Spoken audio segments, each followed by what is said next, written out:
የዚህ ፕሮግራም ዋና አዘጋጅ ጆርናሊስት ጎሳ በተለያዩ ሶሻል ሚዲያዎችም ታገኙታላችሁ። የተለያዩ መረጃዎችን ሳምንቱ ሙሉ ሲሰጣችሁ ይቆያል። የዩቲዩብ ቻናሉ ጆርናሊስት ጎሳ ቲክቶክም ላይ አለ።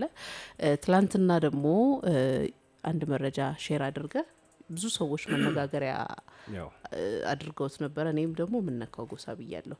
ለምን ይሄን መኪና ሽጡ ያላችሁ ሰዎች ነው ያልከውና ገዢዎቹስ ለማን ይሽጡ? አይ ንግግሩ ትንሽ በተዘዋዋሪ ንግግሩ ተዘዋዋሪ ነው። ምክንያቱም ኢትዮጵያ ውስጥ BYD ሲገል ነው የሚሉት በብዛት ፕሮናንሴሽን ብዙ ጊዜ እኛ ሴጎል እንላለን አይደል? ኦኬ BYD ሴገል በአጠቃላይ ኢትዮጵያ ውስጥ ያለው ዋጋ ከጥቂት ወራት በፊት እስከ 3 ሚሊዮን 100 ሺህ ብር ገብቶ ነበር። በጣም በሚያስገርም ሁኔታ ማለት ነው። ዘሞስት የዓለማችን ርካሽ የሚባለው መኪና ኢትዮጵያ ውስጥ 3 ሚሊዮን 100 ሺህ ብር ገባ ማለት ነው። ይህንን ስናይ ሁላችንም ደንግጠናል። ከዛ መረጃ መስጠት ጀመርን። ከቻይና ያሉ ነገሮችን አዳዲስ ነገሮችን መፈተሽ ጀመር ሲባል ቻይና ላይ ራሱ የBYD ተቋም በመኪኖቹ ላይ ኃይለኛ ቅናሽ ያደርጋል ማለት ነው። ምናልባት አንዳንድ የንግድ ስራ የሚሰሩ ነጋዴዎች እዛ ላይ ምን ያደረጉ የተወሰነ ኢንፎርሜሽን ሲሰጡ ነበረ። እነሱም የሰጡት ኢንፎርሜሽን አንዳንዶቹ ኢንፎርሜሽኖች የተሳሳቱ ናቸው። ለምሳሌ BYD ቅናሽ ያደረገው በቻይና መንግስት አማካኝነት ነው። ሰብሲዲ ይደረጋል አይደል ብዙ ጊዜ በዛ ምክንያት ነው የሚል ነገር አንስተዋል። እሱ ግን ፍጹም የተሳሳተ ነው። ምክንያቱም BYD በፍጥነት መኪኖቹን ምን ያደርጋል? አፕዴት ያደርጋል። ለምሳሌ የ2025 አፕዴት ሲመጣ ያለፈው መኪና ዋጋው ምን ይላል? መርከስ አለበት። ግን BYD እዚህ ጋር ፎልት የሰራው ምንድነው? የቀድሞ የBYD ብራንድ ሲግሉን በነበረበት ዋጋ ነው አዲሱን ሞዴል ያመጣው ማለት ነው። ከዛን እዛው በቻይና ተቃውሞ ተነሳበት። ራሱ BYD ምን የሚል ተቃውሞ? ፕራይስ እንትን አላቸው። በነገራችን ላይ ቻይና ላይ የሚሸጡ ማንኛውም ነገሮች ለዋጋው ጋራንቲ ይሰጣቸዋል። የዋጋ ጋራንቲ ያላቸው።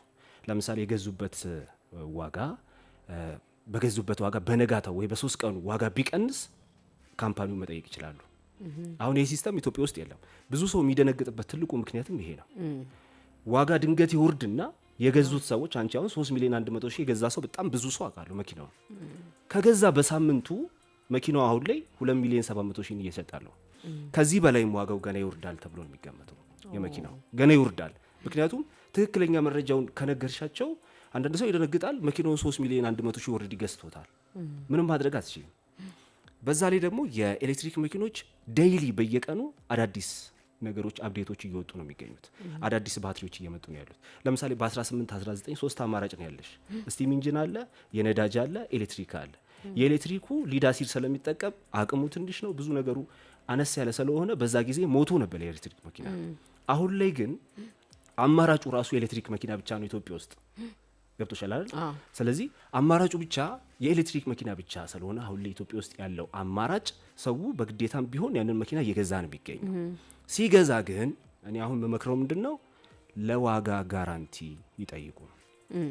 ለሚገዙት ነገር ለዋጋው ነገ ተነጎዲያ ቢቀንስ ምን ያደርጋሉ ነው መኪናው ዋጋውን ቢያጣ። ዋና ምክንያቱ ምንድነው? እየቀነሰ ያለበት ምክንያት ምንድነው? BYD ተቋሙ ራሱ ሌተስት ቨርዥን ያሌላቸው ለምሳሌ ADAS ሲስተም አውቶ ፓይለት የሌላቸውን መኪኖች ራሱ ዋጋ ቀንሷል። BYD ራሱ ማለት ነው በመኪኖቹ ላይ ሌተስት ያልሆኑትን ነው። ገብቶሻል? ስለዚህ ሌተስት ያልሆኑትን አንቺ ለምሳሌ ከ3 ቀን በፊት ከ5 ቀን በፊት ወደ ኋላ ሄድ ብለሽ መኪናውን ገዝተሽዋል አንቺ ኦሬዲ። አዲስ ብራንድ ደግሞ መኪና 2026ን አመጣ እንደበል BYD የሚሸጠው በተመሳሳይ ዋጋ ነው። ማን ነው የሚከስረው? ቀድሞ የገዛው ነው የሚከስረው። ስለዚህ በዛ ላይ ደግሞ አዳዲስ እነ GM ጀነራል ሞተርስ አዳዲስ ባትሪ አውጥተዋል። አሁን ትናንትና የወጣ መረጃ ነው። GM በደንብ ዝርዝሩን እንግዲህ ዩቲዩብ ላይ በደንብ አድርገን እንሰራለን። በተረፈ ግን አዳዲስ ደግሞ ለባትሪ ምርት የሚሆኑ ሶርሶች የሊቲየም ሶርሶች እየተገኙ ነው። ለምሳሌ በቺሊ 9.3 ሚሊዮን ቶን የሚያክል ሊቲየም ወጥቷል። በፊት እኮ የኤሌክትሪክ መኪና ነዳጅ መኪና ያሸነፈበት ትልቁ ምክንያት እኮ በተለያዩ ቦታዎች ላይ የነዳጅ ግኝት በመገኘቱ ነው። ነዳጅ በብዛት መገኘት ተጀመረ። አሁንም እንደዛው ሊቲየም በብዛት በየሀገራቱ በአውስትራሊያ፣ ካናዳ ያለሽ ዚምባብዌ ራሱ ዙምባቤ ራሱ በብዛት ተገኝተዋል ማለት ነው። ሊቲየም ኦልሬዲ ወደ ምርት ገብተዋል። ምርት ደግሞ በዛ ማለት ባትሪ በጣም በዛ ማለት ኦልሬዲ ዋጋው ምን ይላል? ይወርዳል።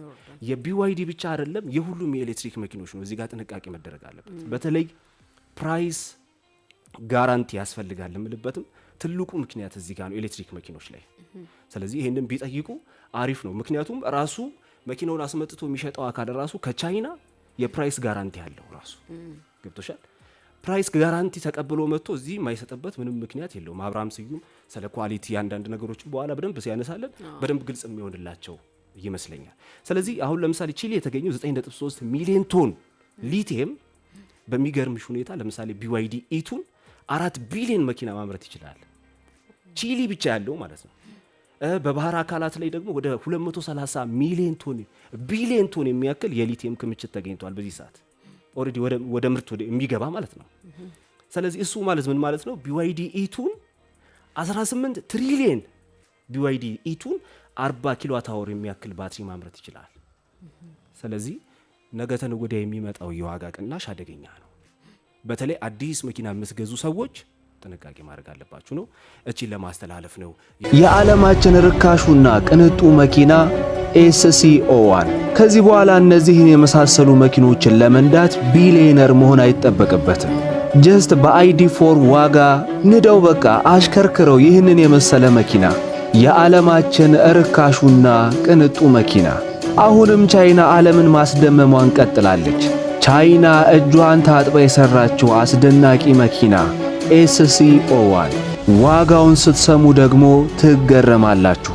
መጀመሪያ ላይ መኪናውን ስትመለከቱት ፖርሽ ታይካን፣ ፌራሪ፣ ላምበርጊኒ፣ ቡጋቲላና ሌሎች ቅንጡ መኪኖች መስሏችሁ ነበር። ነገር ግን አይደለም። ይህ የቻይናው ርካሹና ቅንጡ መኪና ኤስሲኦ1 ነው። ዋጋውን ስትሰሙ ደግሞ እጅግ ትደመማላችሁ። በጣም ርካሽ የሚባል ዋጋ ነው። ለመሆኑ ቅንጡ ማለት ምን ማለት ነው የሚለውን ክርክር አላነሳም። ነገር ግን እንዲህ ያሉ መኪኖችን ለመንዳት ቢሊየነር መሆን መቅረቱን ላበስራችሁ ወዳለሁ። ይህ የቻይና መኪና ርካሽ ነው፣ ነገር ግን ቅንጡም ነው። ይህ እንዴት ሊሆን ይችላል?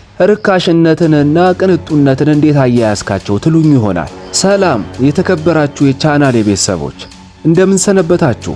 እኔ ኢንጂነር ጎሳ ነኝ። ዛሬም እንደተለመደው ስለ መኪኖች ልናወጋና ልናወራ እዚህ ተገናኝተናል። ይህንን ፕሮግራም ስትከታተሉ ከናንተ የሚጠበቀው ነገር ላይክ እና ሰብስክራይብ ማድረግ ብቻ ነው።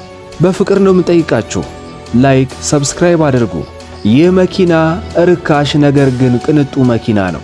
መኪናው የሚገርማችሁ ከዜሮ ተነስቶ 100 ኪሎ ሜትር ለመጓዝ 2 ሰከንድ ከ9 ማይክሮ ሰከንድ ብቻ ነው የሚፈጅበት። ይህም ዓለምን ያስደመመ ጉዳይ ሆኗል። ምናልባትም ከነ ሮልስ ሮይስ፣ ቤንትሌይ፣ ኦስቲን ማርቲን፣ ፌራሪ፣ አውዲ፣ ፖርሽ፣ ላንድ ሮቨር ከሌክሰስ እና ከካዲላክ የመሰሉ ሌግዠሪ መኪኖች የተሻለ አክሰለሬሽን አለው።